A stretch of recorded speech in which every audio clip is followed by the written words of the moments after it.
All right, got something very special in the mail for the 1090. Most of it has to come apart for it though, so let's get started and I'll fill you in on what came.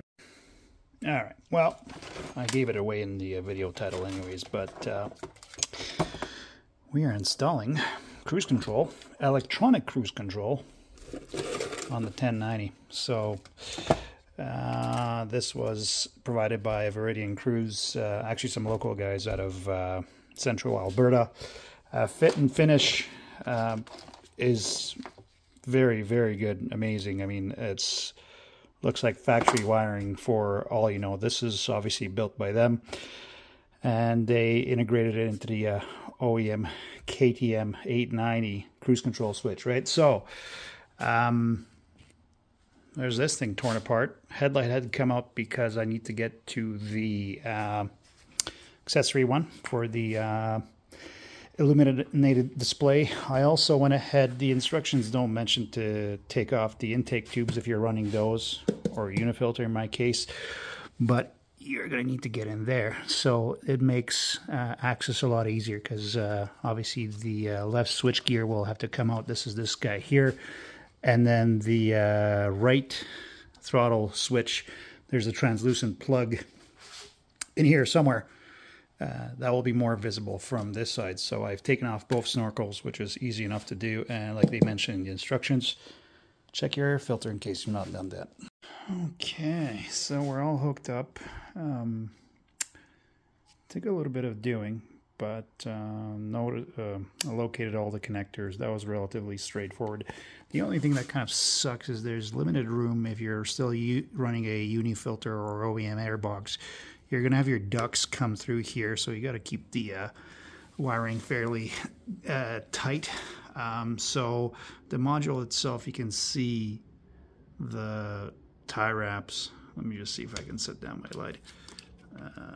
I tie them to the very front of the headstock there, and then I'll use the OEM plug to plug this back in, but obviously this is not going to jump around. And then the other thing is,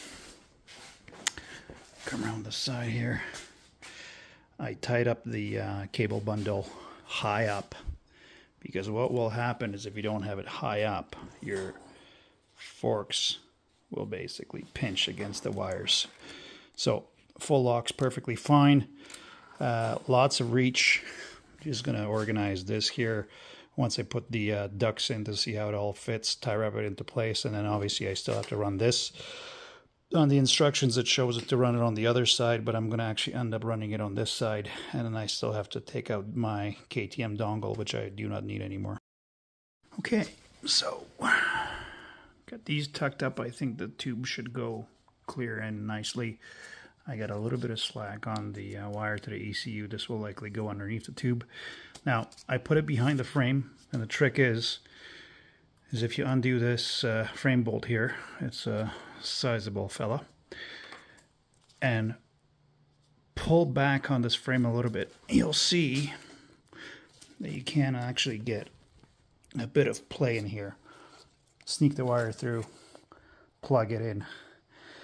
That way you're not kind of crossing the frame, crossing the seat. You're just kind of underneath here, nicely tucked up, not pinching anything. So highly recommend running this way. Undo that frame bolt and into the ECU. Okay, so that's back together.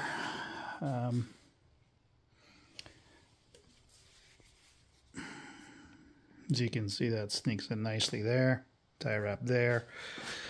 And then I retied it right there, tied it right there, and then it's got quite a bit of room to go underneath the intake. You can sort of see it there. With the intake, take a little bit of Vaseline and grease the edges of it, and then it'll go right in. Take your time, because those rubbers, when they come off, it's not a good thing. No pun intended, or a joke, or don't ask your mom sort of thing. But both sides fit in nicely. Tough to see what's going on, but none of the cables are pinched or anything like that. Obviously, this side's in as well. So I'm going to put the tank on next. Make sure there's no issues. And then I'll tuck up this side of the intake, the other side, and then I'm just going to deal with the accessory wire to have this thing lit up. Oh yeah, one last thing. Make sure you attach the cable to the frame here, so that's your main point. So when everything moves, it doesn't chafe the cable or anything like that. So yeah, make sure you tie it up against the frame there, put in your little filler plug, and then also be careful to make sure that you get enough room to thread your bolt in that holds the tank. All right, one last thing. So I'm all done. So in order for, I bought the extra pack to keep the sticky settings and to get rid of my KTM dongle. So in order to do that, in the instructions, it tells you to hit the set button 4 times and then hit the cancel button. This is a set button, but what they mean is the set button here. So you're meant to press it 4 times down, and then cancel is left. So again, set button, the cruise control set button, 1, 2, 3, 4, and then hit cancel. And you can see it just changed to no dongle. So now this is actually inactive. So for it to be active again, 1, 2, 3, 4, cancel. There you go, it just switched over to not legal. So now this is good to go. And the way you can tell is you can see my traction control is off. My rear ABS mode is in off-road. Turn off the bike. Turn it back on. Lawyer speak shows up. Hit the back button. And then I'll go back to my settings. And there you go. MTC off, ABS off-road. Good to go.